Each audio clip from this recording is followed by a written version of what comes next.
Hello everyone, hope you're doing well. My name is Andy and this is UFOs and other paranormal stuff.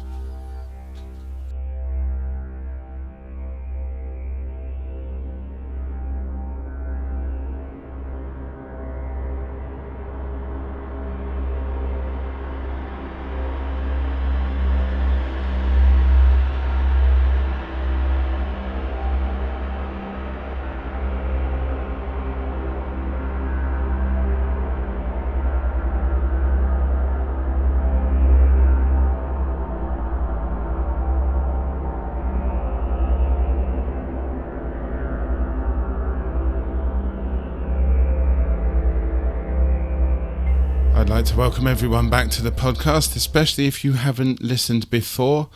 We are now on Samsung Podcast, which I've never heard of before, so that must be brand new. I would also like to welcome everybody who signed up on the website as well.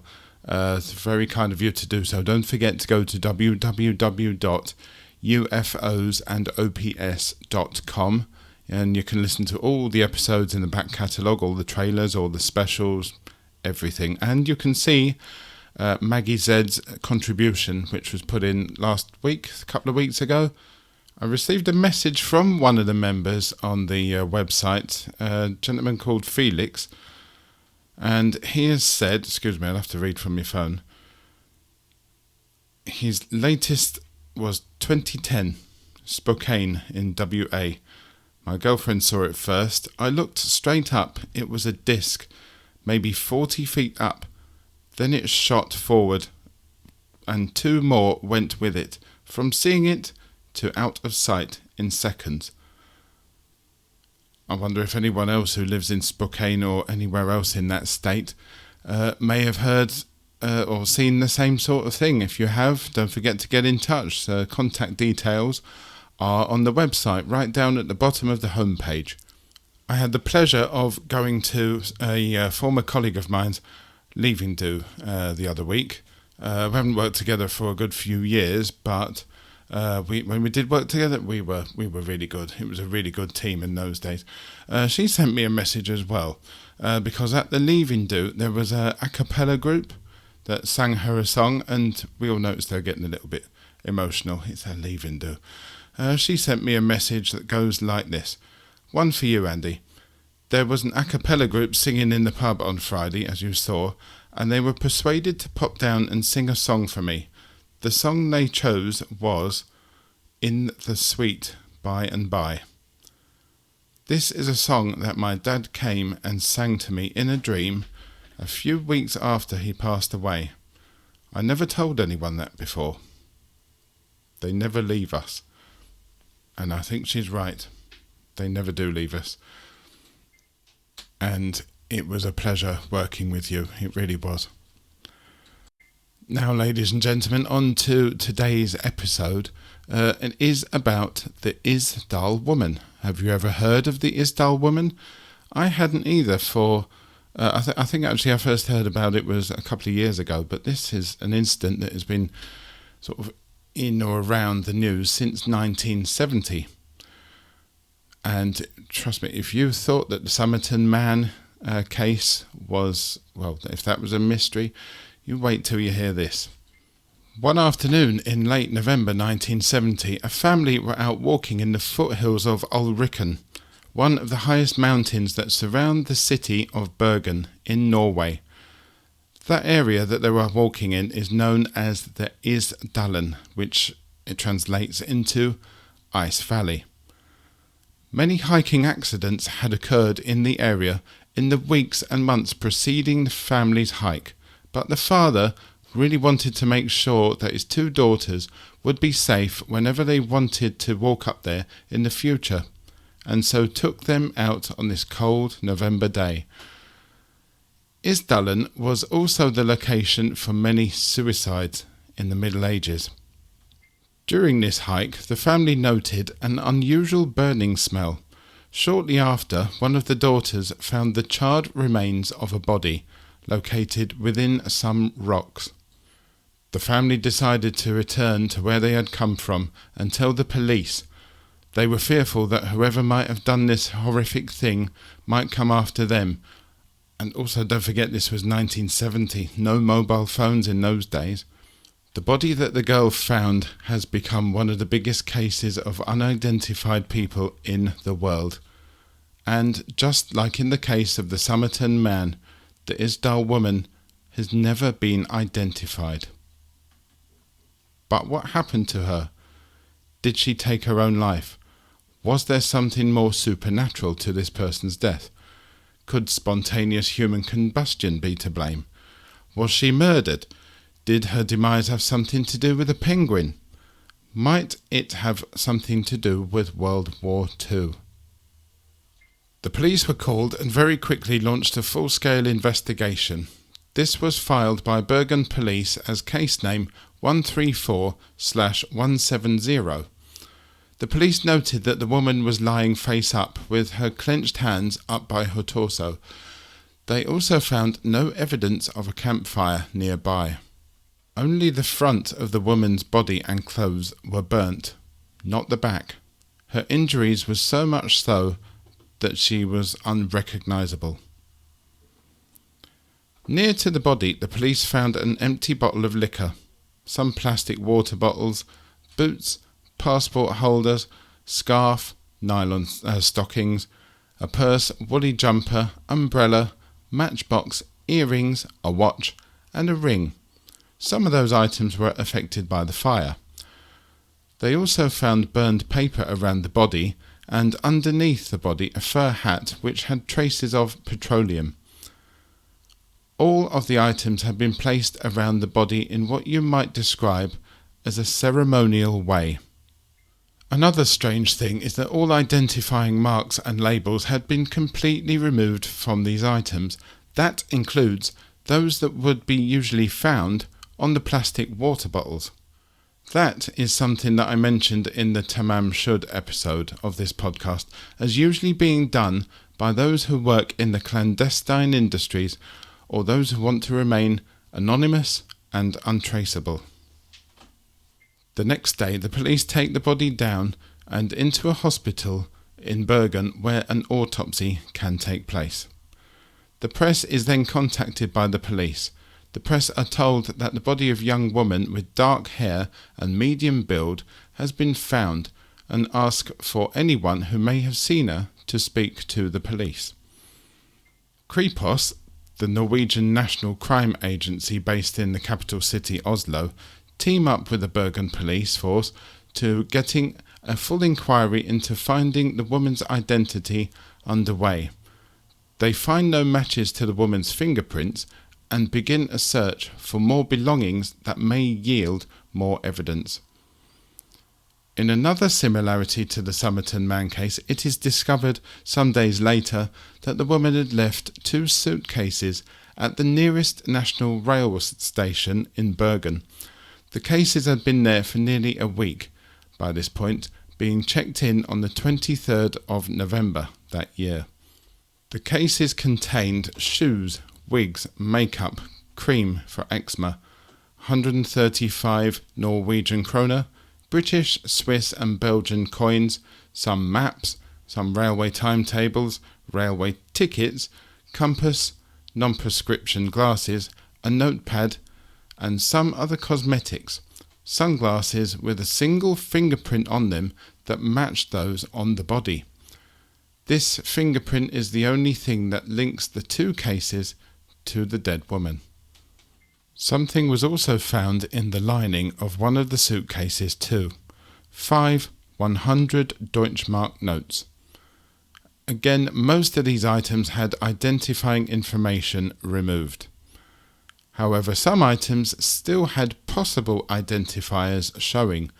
One was a matchbook from a mail-order erotic underwear company based in Germany, a metal spoon with a logo on it, and a couple of plastic bags, one from a shoe shop in Rome, in Italy, and the other from another shoe shop in Stavanger, in Norway, only 100 miles from Bergen.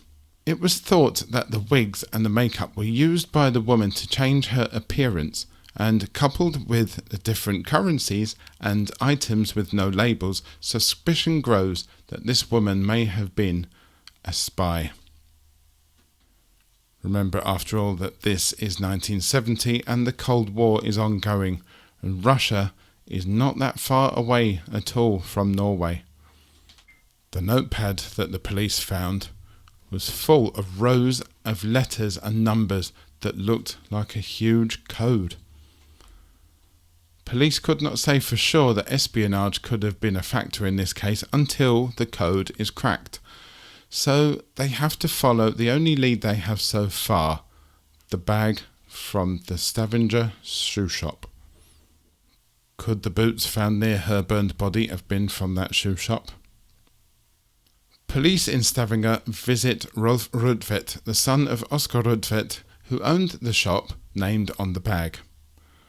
Rolf remembers selling rubber boots to a very well-dressed, nice-looking woman with dark hair. The boots he sold her appeared to match those found near the charred body in Isdalen. Police think that the umbrella found near the body was bought at this shop too. Rolf Rudvedt said that the woman made an impression on him, as she took a long time choosing the boots that she wanted to buy, much longer than customers would usually take.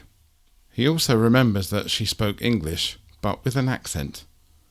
He said that she looked different. She didn't have the fair skin and blue eyes that he was used to seeing with people in Stavanger in those days. Remember, Stavanger wasn't a very touristy place back in those days. Another thing that he remembers about her was that she did not smell nice at all. He thinks that she smelled of garlic, which again was not a much seen thing in those parts of Norway in those days. At one point, while she was in the shop, the woman started speaking in a language that Rolf did not recognise, possibly French or possibly German. He really didn't know. Stavanger police decided to start searching hotels in the area, and luckily for them, they found the right hotel almost straight away, the St. Swithin Hotel. There they found that a woman matching the description of the Isdal Woman was checked in under the name Fenella Lork from Belgium. She had checked in on the 9th of November and checked out on the 18th of November. Have the police found the identity that they need? They now have a name and a nationality. The receptionist at the hotel that day remembers that the woman had a lot of gold teeth as well as a fur hat. Could that have been the one found underneath the burnt body? The search took the police to a taxi company where one of the drivers told them that he took her to Stavanger harbour, where she boarded a boat that took her on to Bergen.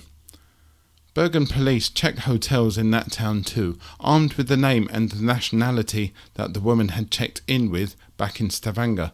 They found no evidence of a Fenella Lork at any hotel in Bergen.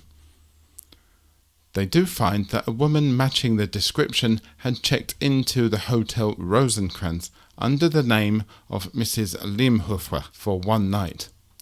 Then from the 19th to the 23rd of November as Elizabeth Limhofer from Ostend at the hotel in Hordeheimen in Bergen. Further investigation shows that a woman matching the description stayed at quite a few hotels under these names.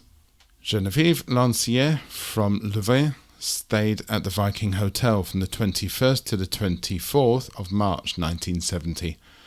Claudia Thielt of Brussels stayed at the Hotel Bristol from the 24th to the 25th of March and at Hotel Scandia the 25th of March to the 1st of April.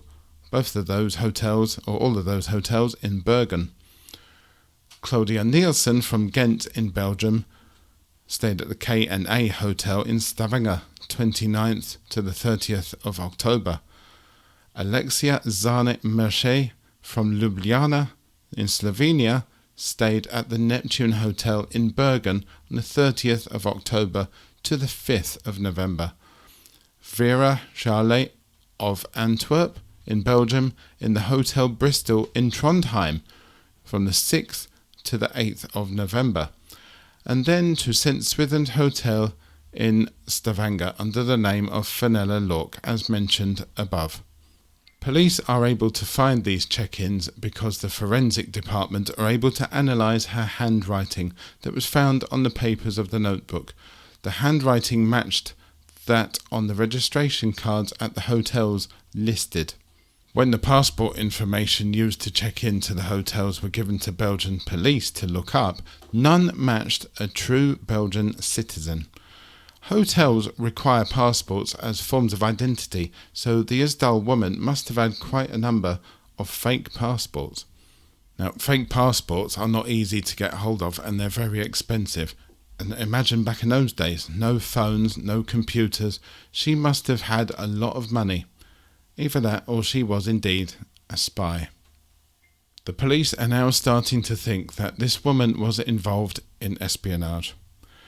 It wasn't such a far-fetched idea. As mentioned, it was the height of the Cold War, and Norway is in a very tricky position on the world stage. Being an ally of the UK and the USA and a founding member of NATO, it also shares a 100-mile border with the Soviet Union. Just over that border is one of the largest naval and military bases in Russia. Because of that, Norway houses a lot of spies from both sides. If this woman was a spy, it would indeed explain a lot. The fake passports, the cut-out labels, etc. If she was a spy, who was she spying for? Police decide to speak to the people who would have seen her last. Hotel workers, cleaners, caretakers, receptionists, everyone. And what they learn confuses them even more. In 2016, the BBC, along with the NRK, the Norwegian state broadcaster, managed to get in contact with some of the people who saw the woman in the days just before she died. They said that her behaviour was not what they might have thought a spy would behave like. Now, I'm no expert here, but you would expect a spy to do their very best to blend in and not stick out like a sore thumb. But Isdal Woman was sticking out like the proverbial sore thumb. She had a habit of moving furniture out of her hotel room and into the hallway in at least 2 of the hotels that she stayed in. In one hotel it was a table, in another it was a big armchair. Surely that would have caused some questions to be asked by other residents and staff, would it not?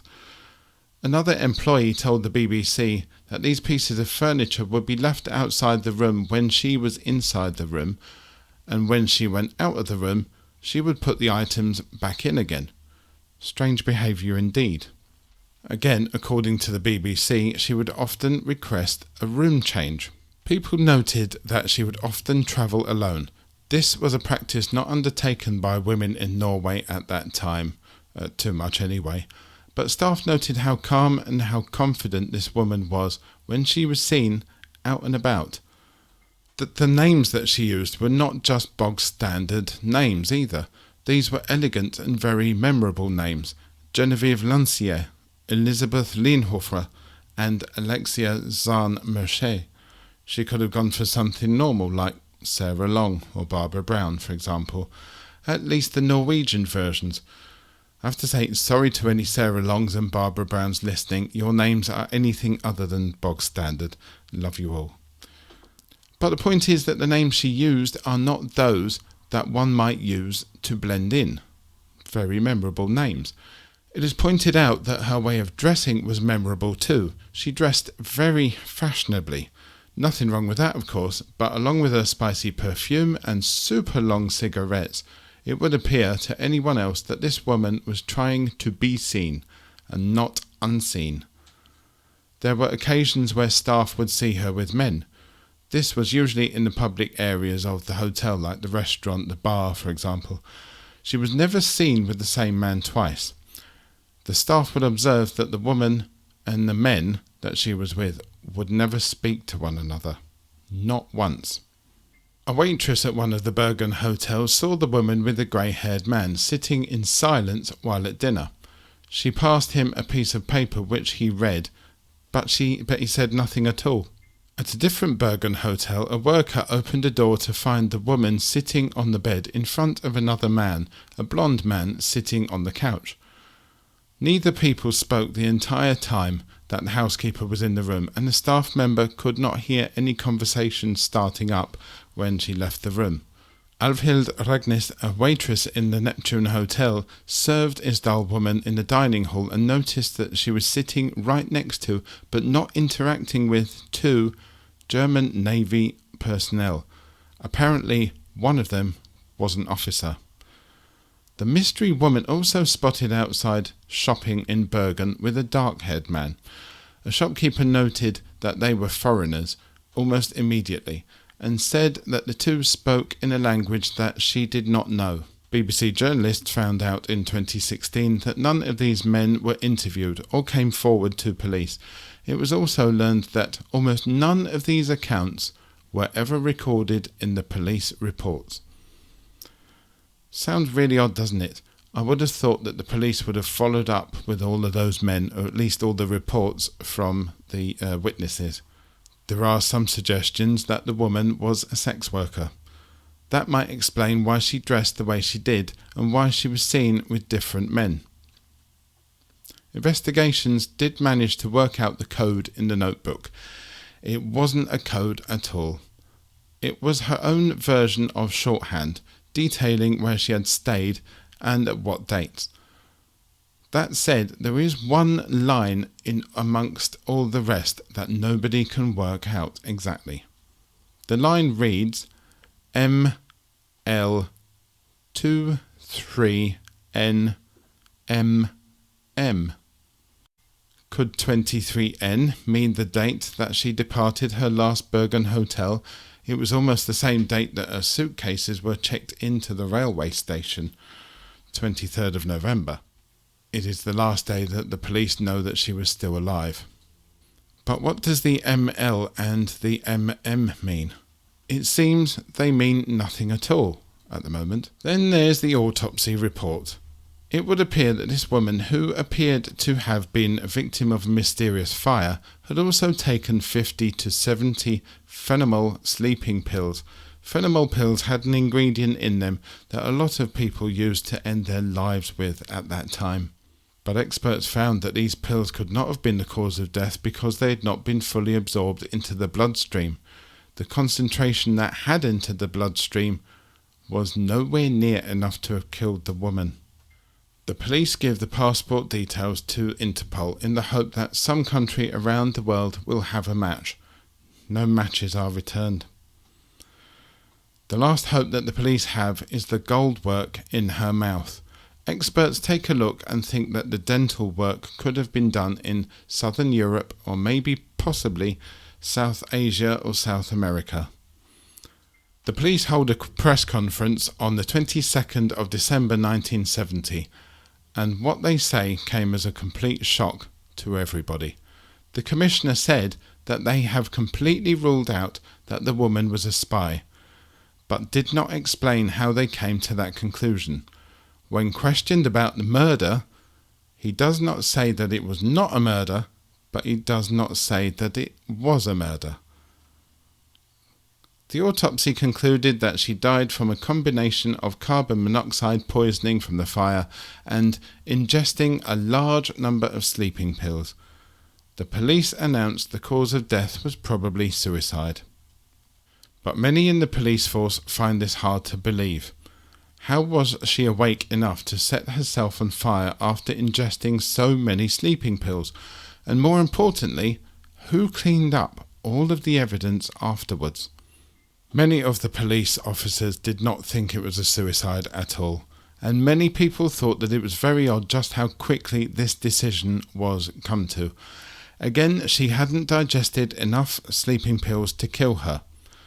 And who is to say that she put the pills in her mouth? Someone else could have easily done that. Could it be that something had gone badly wrong for this woman, and that her attempt at suicide had failed and ended up as a murder? It seemed weird that the police wanted to seemingly close the case as soon as possible and forget about it. The case is closed, and in February 1971, Isdal Woman is laid to rest. Police think that the woman may be Catholic, so her coffin is decorated with lilacs and tulips, and a priest conducts a simple ceremony. She is unknown, buried in a foreign country with no friends or family present. The police who attended the funeral did so with the highest of dignity and respect, and with that in mind, Isdal Woman is buried in a zinc coffin that will not decompose. They also keep a photo album so that if anyone can prove lineage in the future, they may have it. To this date, no one has come forward. The BBC says that Harold Ostland was one of the investigators that just could not let this go.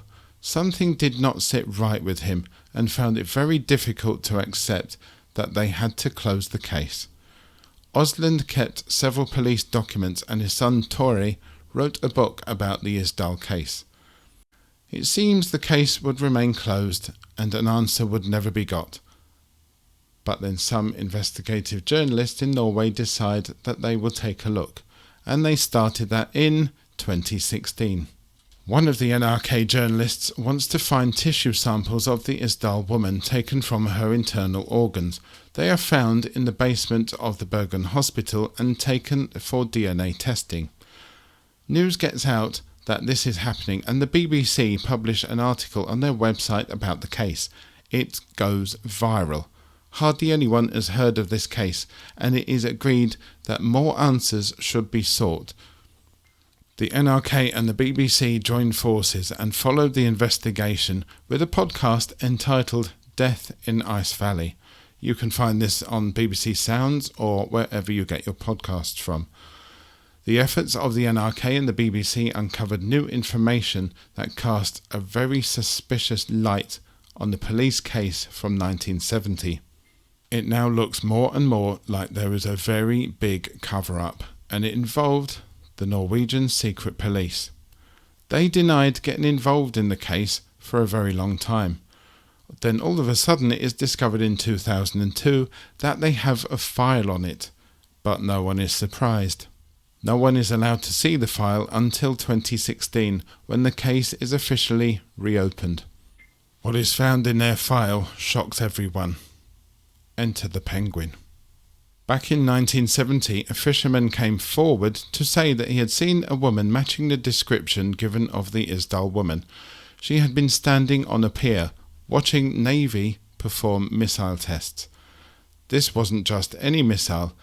This was a guided anti-ship missile that had only just been invented in Norway, and it was named the Penguin. The fisherman was taken in by the police the very same day that the police had closed the case.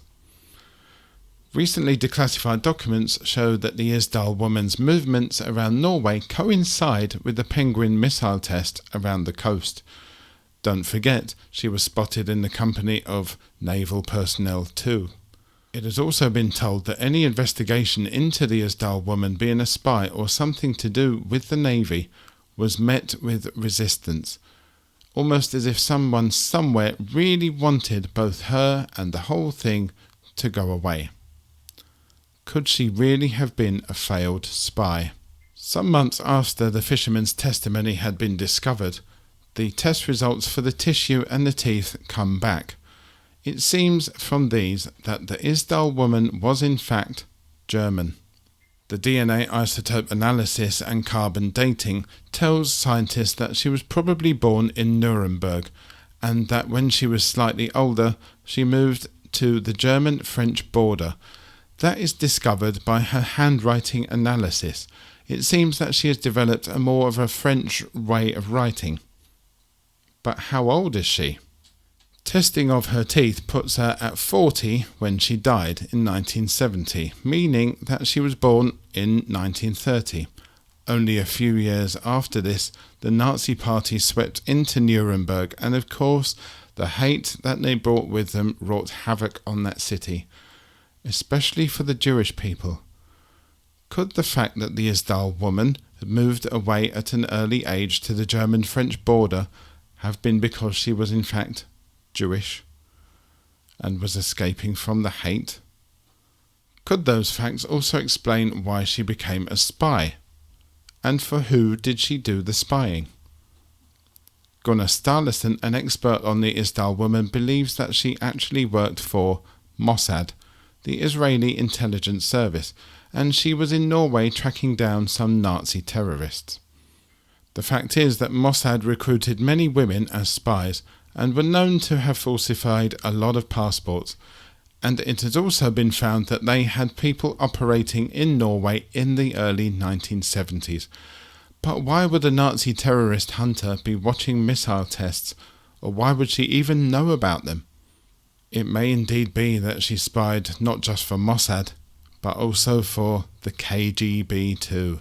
In 2005, a witness, a sea captain, told that he saw the Isdal Woman running scared into the mountains with two men in hot pursuit. He said she might have been about to speak to him, but seeing the men behind her, she carried on. The man went and told the police about this, but was told the case was beyond the police and it would never be solved. Could the testimony, if true, be further evidence of murder by the Isdal Woman's own colleagues, her own spy colleagues? Maybe, but for one problem. He said that he saw her on the Sunday afternoon. The family found her dead body on a Sunday morning, and she had still been alive the previous Monday. If this was her, then the sighting made by the sea captain had to have been made a week before she was killed. As well as that, the spy theory really doesn't explain the sleeping pills. Did somebody force them down her throat? And if somebody went to the extent of clearing up the fire evidence, why did they leave personal belongings surrounding her body in the way that they were? Maybe she was a spy who wanted out. Maybe she planned on taking her own life in Isdalen and someone followed her, hiding out of sight.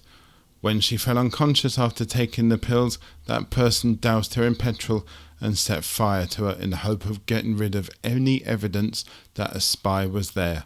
Maybe the answer is more paranormal. Strange things have been known to happen in those there hills of Norway's fjordland. Whatever the reason is for this woman's death, I doubt that we will ever know. These things are kept very well hidden from the public. But you never know, something might come to light. If you have any information on it, or if you know someone that does, do let us know. That would be nice. And with that, that is it from me and another episode of UFOs and other paranormal stuff. Please don't forget to write to me to send me your stories of UFO paranormal stuff or mystery stuff. Mysteries are, mysterious, and that makes them good. That makes some good podcast stuff. And until we next meet, I shall see you next time. It's a bye-bye from me. Take care.